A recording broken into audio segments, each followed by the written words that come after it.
1991 waxaa Muqdisho ka dhacay dagaal qaraar oo maleeshiyad ay ku qabsadeen caasimadii ummadda Soomaaliyeed. halkaasna waxaa iskaga baxay madaxweynihii waddanka markaa xukumayay Maxamed Siyaad Barre. allaha u naxariiste.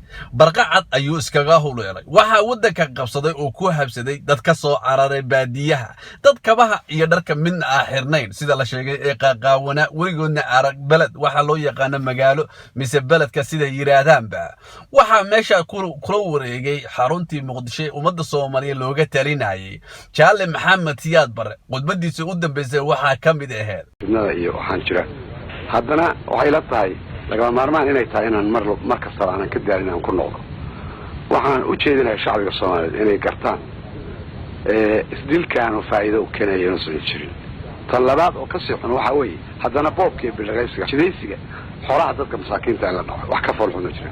kuwiya la dhacaya kuwiya laga qadanaya dad baa xoolihiisa la dhacaya dukaamada la jabsanaya. arrin fool xun weeye aad iyo aad u fool xun. arrintaas waan ka hadlay hadda kahor haddana waan ka hadlaya. waxa ka sii xun waxa weeye dhiigga dadka oo la xalaaleysanayo qof aan waxba qabin oo Soomaaliya oo islaam ah in la dilo oo loo dilo muxuu ahaa ama waa kaas ama waa keer qof ay u banaantahay ma jirto.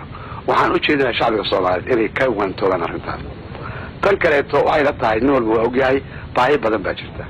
baahida kale waa bahaloobayaan kadib dadkii bahalada ahaa ee soo galay Muqdisho caasimadii looga kala cararay waxay ka bilaabeen inay furfurtaan qalabkii dhammaan hantidii qaranka ee ummadda Soomaaliyeed iska lahayd sidii taalooyinkii Muqdisho qurxinayay sayidka Xawataako iyo Axmed Gurey iyo taalooyin badan aan la soo magacaabi karin.